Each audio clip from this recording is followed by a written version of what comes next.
선재는 산길을 오르고 있었다. 묘봉산으로 향하는 길이었다. 발밑에 돌이 자꾸 미끄러졌다. 숨이 차오르면 걸음을 멈추고 잠시 쉬었다. 그러나 이상하게도 돌아가고 싶은 마음은 들지 않았다. 문수보살과 헤어진 뒤 선재의 마음속에는 한마디가 계속 남아 있었다.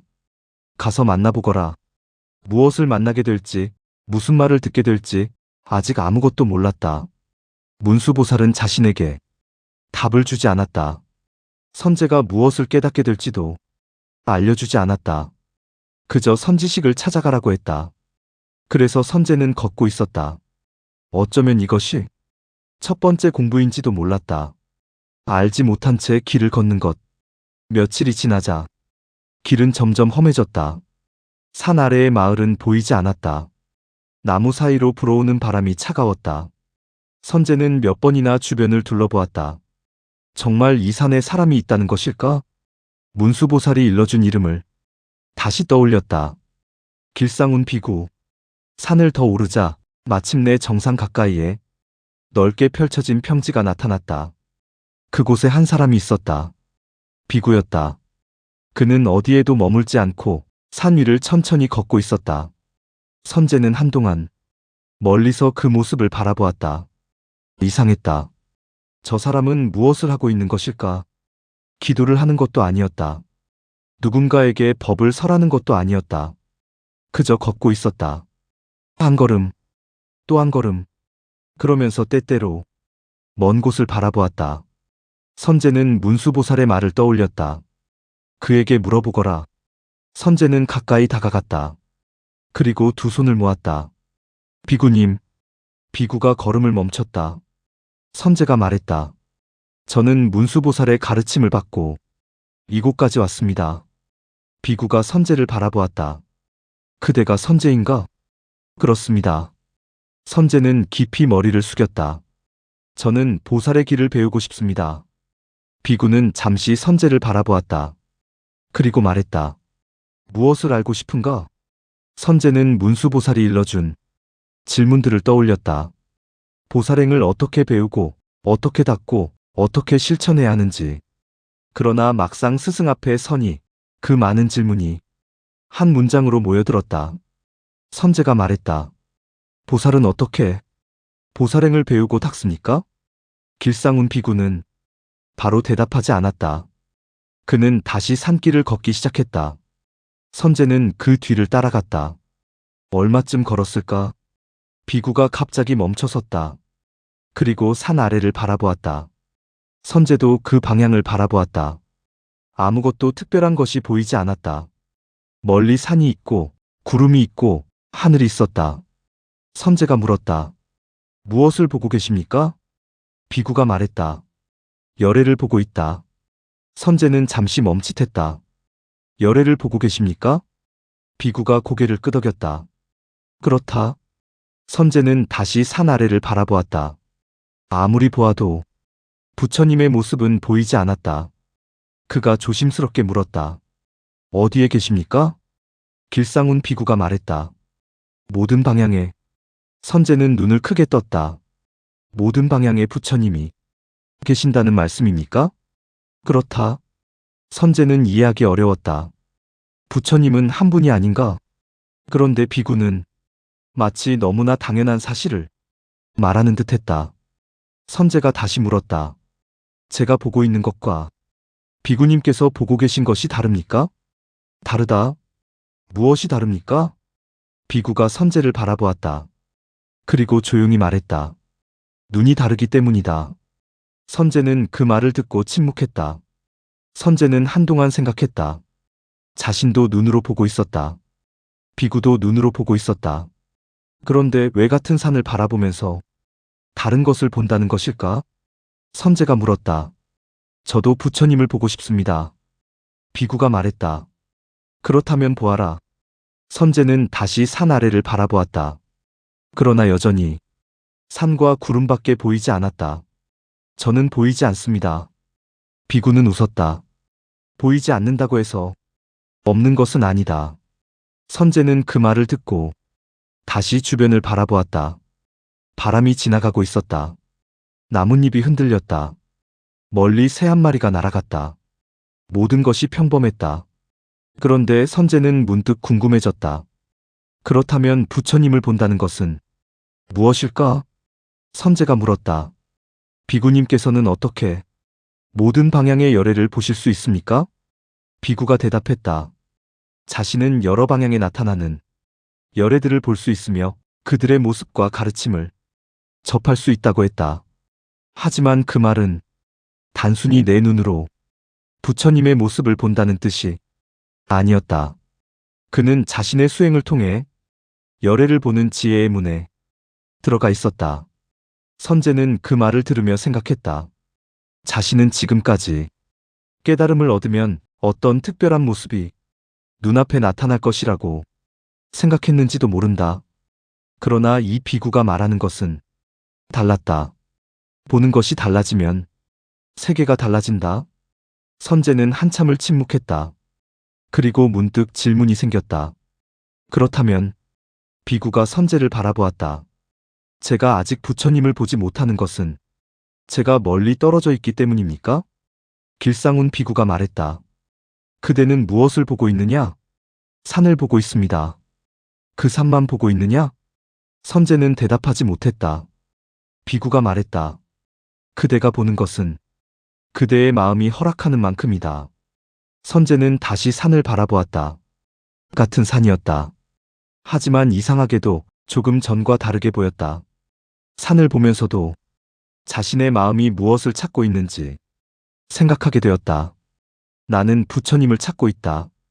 그런데 왜 밖에서만 찾고 있는 것일까? 선재의 마음속에 새로운 질문이 생겼다. 부처님을 본다는 것은 결국 무엇을 보는 것인가? 그러나 비구는 그 질문에 곧바로 답해주지 않았다. 그저 다시 산길을 걸었다. 선재도 따라갔다. 한참을 걷다가 선재가 말했다. 비구님, 말하거라.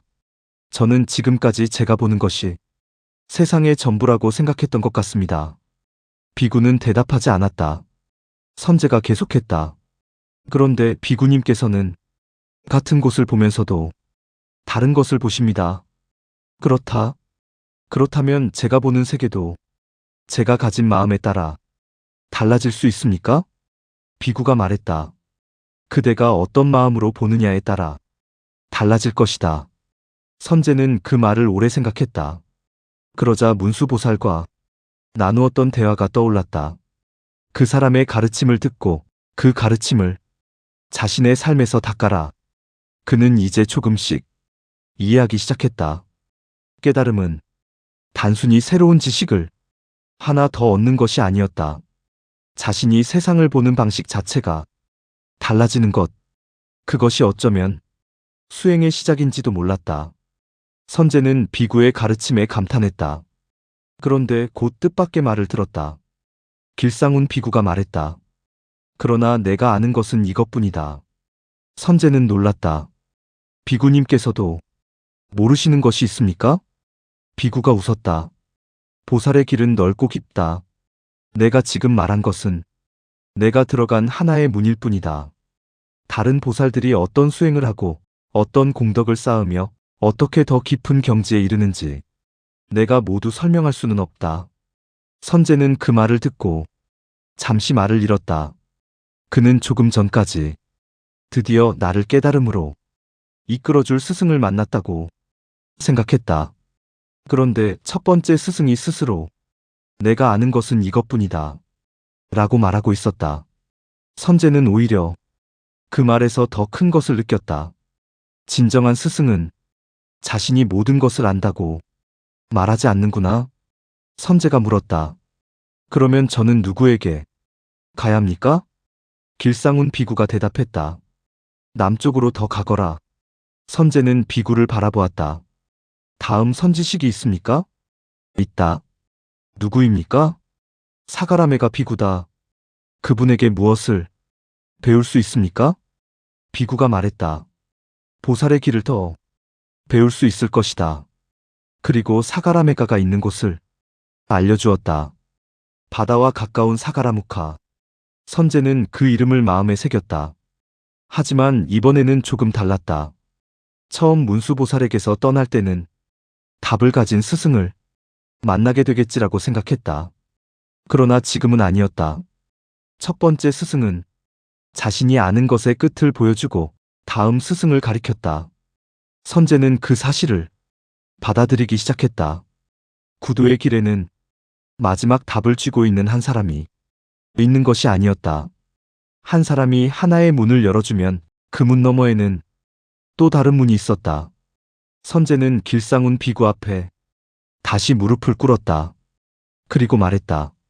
비구님, 말하거라. 처음에는 비구님께서 모든 답을 알고 계실 것이라고 생각했습니다. 비구는 웃었다. 그 생각을 내려놓았느냐? 선재는 잠시 생각했다. 그리고 고개를 끄덕였다. 네. 그렇다면 무엇을 얻었느냐? 선재는 쉽게 대답하지 못했다. 한참 뒤 말했다. 답을 가진 사람을 찾는 것보다 잠시 말을 멈췄다. 제가 계속 배울 수 있는 마음을 갖는 것이 더 중요한 것 같습니다. 비구는 아무 말도 하지 않았다. 선재가 다시 말했다.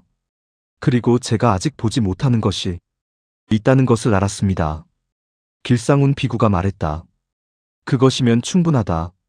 선재는 고개를 숙였다. 그러나 비구의 말은 거기서 끝나지 않았다. 한 가지를 얻었다고 해서 길을 멈추지 마라. 선재가 비구를 바라보았다. 한 문을 열었다면 다음 문으로 가거라. 선재의 가슴에 그 말이 깊이 들어왔다. 떠날 시간이 되었다. 선재는 산 아래로 내려가기 전 마지막으로 한번 산 정상을 바라보았다. 조금 전과 똑같은 산이었다. 구름도 그대로였다. 바람도 그대로였다. 그런데 선재의 눈에는 모든 것이 조금 달라 보였다. 그는 문수보살을 떠올렸다. 문수보살은 자신에게 가서 만나보거라라고 했다. 길상훈 비구는 자신에게 보라고 했다. 선재는 이제 자신이 무엇을 해야 하는지 조금 알 것 같았다. 앞으로 만날 사람들의 말을 그저 지식으로 모으는 것이 아니라 그 가르침을 통해 자신의 눈을 바꾸어야 한다. 자신의 마음이 달라지면 세상을 보는 눈도 달라질 것이다. 그리고 그때 비로소 자신이 찾던 부처의 모습도 조금씩 보이기 시작할 것이다. 선재는 길상훈 비구에게 깊이 예를 올렸다. 그리고 오른쪽으로 돌며 여러 번 그를 공경했다. 떠나면서도 몇 번이고 뒤를 돌아보았다. 산 위에 서 있는 비구의 모습이 점점 작아졌다. 하지만 그의 가르침은 오히려 마음속에서 커지고 있었다. 내가 아는 것은 하나의 문일 뿐이다. 선재는 그 말을 생각했다. 처음에는 스승이 모든 답을 알려주기를 바랐다. 하지만 첫 번째 선지식은 자신에게 답보다 더 중요한 것을 하나 남겨주었다. 내가 아직 보지 못하는 것이 있다는 사실을 아는 것. 그것이 선재에게는 첫 번째 깨달음이었다. 선재는 다시 남쪽을 향했다. 이번에는 바다가 기다리고 있었다. 그곳에는 또 다른 비구가 있었다. 사가라메가. 그리고 그 스승은 선재에게 산 위에 한 비구가 보았던 부처의 세계보다 더 거대한 것을 보여주게 된다. 바다를 바라보는 수행. 그리고 그 바다에서 솟아오르는 상상조차 할 수 없었던 한 부처의 모습. 선재는 아직 그것을 알지 못했다. 그저 걸었다. 한 걸음. 그리고 또 한 걸음. 첫 번째 문을 지나 두 번째 문을 향해 제3부.